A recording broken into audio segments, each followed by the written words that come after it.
அண்ணா பல்கலைக்கழக மாணவி வன்கொடுமை வழக்கில் முதல் தகவல் அறிக்கை வெளியானது எப்படி? தமிழ்நாடு அரசுக்கு உச்சநீதிமன்றம் கேள்வி.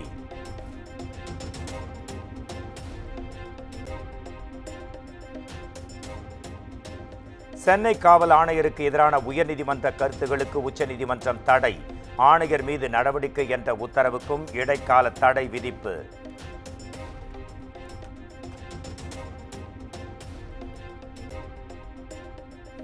அண்ணா பல்கலைக்கழக மாணவி பாலியல் வன்கொடுமை வழக்கில் எஃப்ஐஆர் கசிந்த விவகாரம். அமீரபுரம் காவல் ஆய்வாளர் பிரதீப் என்பவரிடம் சிறப்பு புலனாய்வு குழு விசாரணை.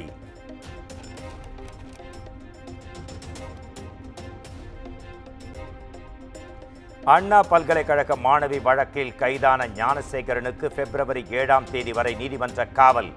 7 நாள் விசாரணைக்கு பின் புழல் சிறையில் அடைப்பு.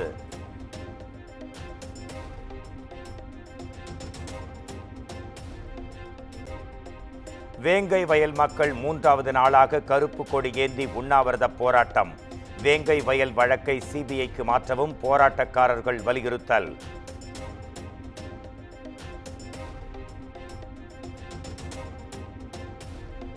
வேங்கை வயல் வழக்கில் பாதிக்கப்பட்டவர்கள் தரப்பில் தாக்கல் செய்யப்பட்டுள்ள மனு மீது நாளைக்குள் பதிலளிக்க வேண்டும். குற்றப்பத்திரிகையை ஏற்றுக்கொள்ளக்கூடாது என தாக்கல் செய்யப்பட்ட மனுவில் சிபிசிஐடிக்கு மாவட்ட சிறப்பு நீதிமன்றம் உத்தரவு.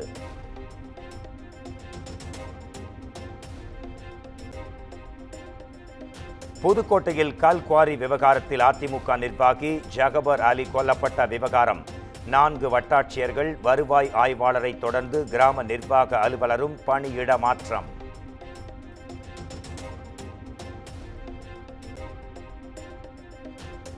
சனாதன ஒழிப்பு மாநாட்டுக்கு எதிராக தொடரப்பட்ட வழக்கை தள்ளுபடி செய்தது உச்சநீதிமன்றம். துணை முதலமைச்சர் உதயநிதி பங்கேற்ற மாநாட்டுக்கு எதிரான வழக்கில் உத்தரவு.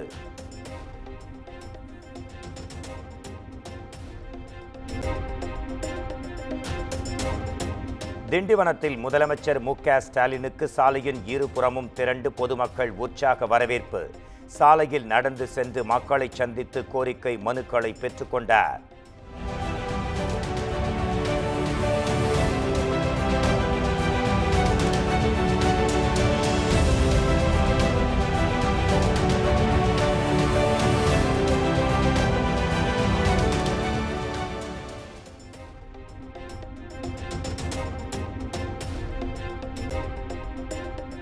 சார் போன்றவர்களை ஆட்சியாளர்கள் காப்பாற்ற முயற்சிப்பதாக எடப்பாடி பழனிசாமி குற்றச்சாட்டு. திருவிக நகர் பாலியல் வழக்கில் உரிய சட்ட நடவடிக்கை எடுப்பதை உறுதி செய்யவும் வலியுறுத்தல்.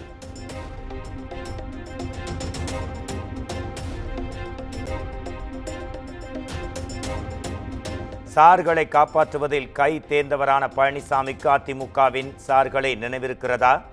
இபிஎஸ்க்கு அமைச்சர் சிவசங்கர் பதிலடி.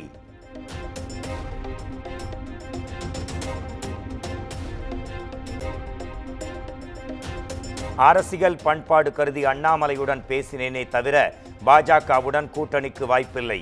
ஆளுநர் தேநீர் விருந்தில் நடைபெற்ற சந்திப்பு குறித்து டி. ஜெயக்குமார் விளக்கம்.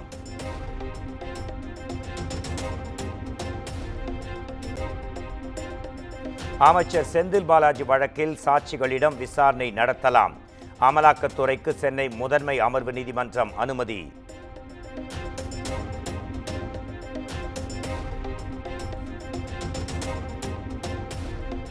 மத்திய அமைச்சர்கள் நிர்மலா சீதாராமன் மற்றும் சிவராஜ் சிங் சௌகானுடன் தமிழ்நாடு நிதியமைச்சர் தங்கம் தென்னரசு சந்திப்பு.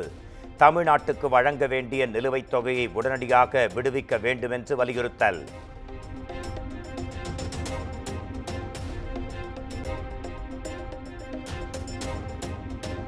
டெல்லியில் மத்திய அமைச்சர் நிர்மலா சீதாராமனுடன் தமிழ்நாடு நிதியமைச்சர் தங்கம் தென்னரசு சந்திப்பு. தமிழ்நாட்டிற்கு வழங்க வேண்டிய நிலுவை நிதித் தொகையை உடனடியாக விடுவிக்க வேண்டும் என்று வலியுறுத்தல்.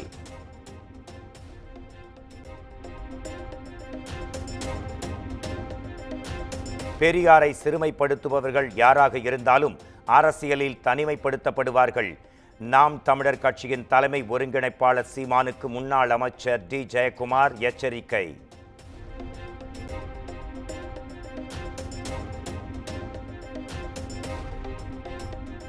சீமான் ஒரு பொய்யர்.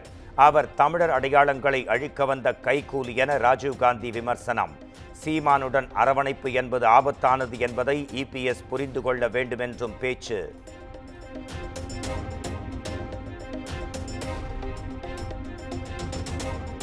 ஈரோடு கிழக்கு இடைத்தேர்தலில் தபால் வாக்குப்பதிவு நிறைவு. மொத்தம் 246 வாக்குகள் பதிவானதாக அதிகாரிகள் தகவல்.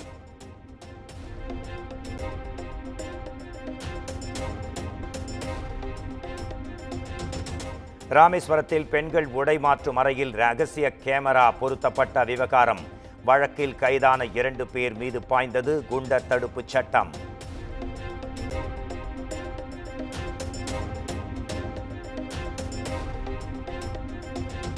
கோவை மாவட்ட ஆட்சியர் அலுவலகம் முன்பு ஐடி நிறுவன ஊழியர்கள் ஆர்ப்பாட்டம். ஆர்எஸ்புரத்தில் இயங்கி வந்த ஐடி நிறுவனம் முன்னறிவிப்பின்றி மூடப்பட்டதாக புகார் மனு.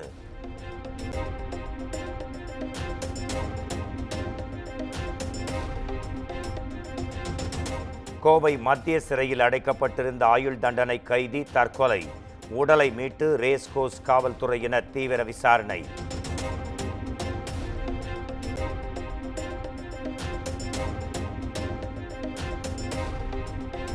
திருப்பூர் மாவட்டம் உடுமலையில் காதலிக்க மறுத்த பெண் மீது கொலை முயற்சி.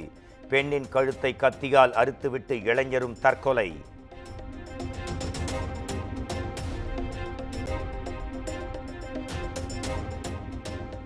கவனக்குறைவாக சாலையில் திரும்ப முயன்ற பைக் மீது அதிவேகமாக வந்த வாகனம் மோதி விபத்து.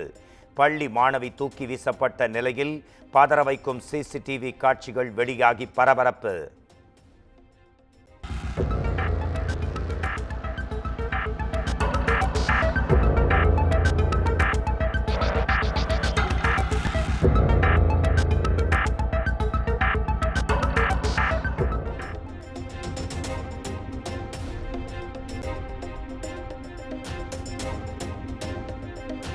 தென்காசி மாவட்டம் புளியங்குடியில் காவல்துறையினர் மிரட்டியதால் விவசாயி தற்கொலை. கொள்ளை புகாரளித்தவரை போலீசார் தரக்குறைவாக பேசியதாக உறவினர்கள் குற்றச்சாட்டு.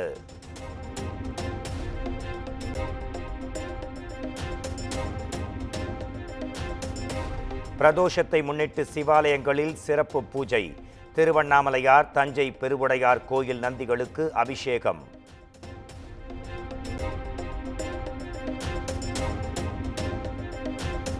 மகா சிவராத்திரியை முன்னிட்டு கோவை வெள்ளியங்கிரி மலையேற பக்தர்களுக்கு அனுமதி.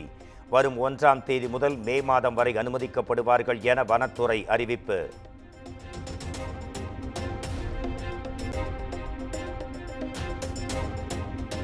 ஒரே நாடு ஒரே தேர்தல் என்பது இளைஞர்களின் எதிர்காலத்துடன் தொடர்புடையது. மாணவர்கள் இதுகுறித்த விவாதத்தை தொடங்க வேண்டும் என பிரதமர் நரேந்திர மோடி வலியுறுத்தல்.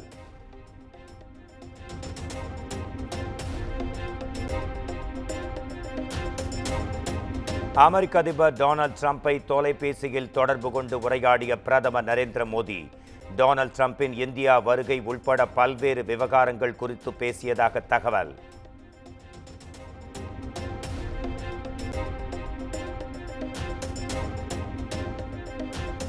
பண மதிப்பிழப்பும் ஜிஎஸ்டியும் இந்திய ஏழைகளை அழிப்பதற்கான ஆயுதங்கள்.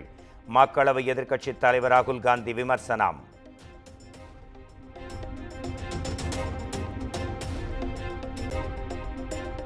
வக்ஃபு வாரிய திருத்த மசோதாவுக்கு நாடாளுமன்ற கூட்டுக்குழு ஒப்புதல். காங்கிரஸ், திமுகவின் கடும் எதிர்ப்புகளுக்கு மத்தியிலும் ஒப்புதல் அளிப்பு.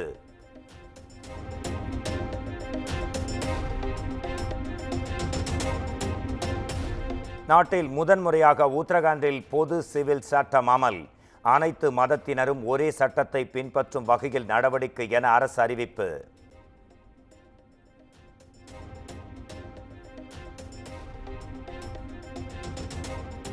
டெல்லி சட்டப்பேரவை தேர்தலுக்கான வாக்குறுதிகளை வெளியிட்டார் ஆம் ஆத்மியின் அரவிந்த் கெஜ்ரிவால். பெண்களுக்கு மாதந்தோறும் 2100 ரூபாய், குடிநீர் கட்டணம் தள்ளுபடி என பல்வேறு அறிவிப்புகள்.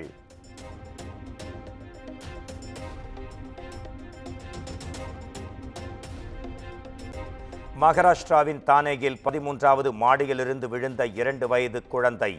இளைஞர் ஓடிச் சென்று குழந்தையை பத்திரமாக காப்பாற்றிய காட்சிகள் பெரும் வைரல்.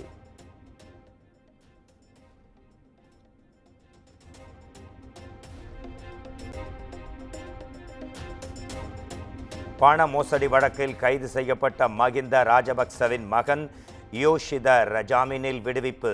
தலா 5 கோடி ரூபாய் மதிப்பிலான 2 பிணை நிபந்தனைகளுடன் விடுவித்தது கொழும்பு நீதிமன்றம்.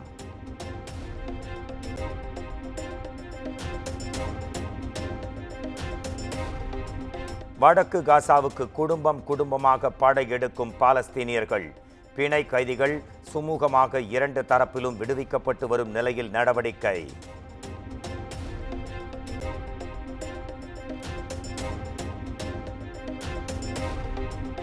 இரண்டாயிரத்து 24ஆம் ஆண்டுக்கான சிறந்த டெஸ்ட் வீரருக்கான விருதை அறிவித்தது ICC. இந்திய அணியின் வேகப்பந்து வீச்சாளர் ஜஸ்பிரீத் பும்ராவுக்கு அறிவிப்பு.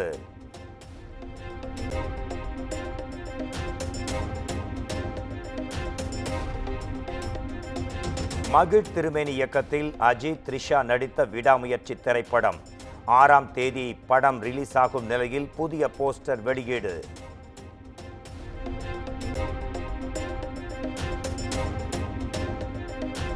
சுதா கொங்கரா இயக்கத்தில் சிவகார்த்திகேயன் நடிக்கும் SK25 திரைப்படம். படத்தின் அப்டேட் நாளை மாலை 5 மணிக்கு வெளியாகும் என படக்குழு அதிகாரப்பூர்வ அறிவிப்பு.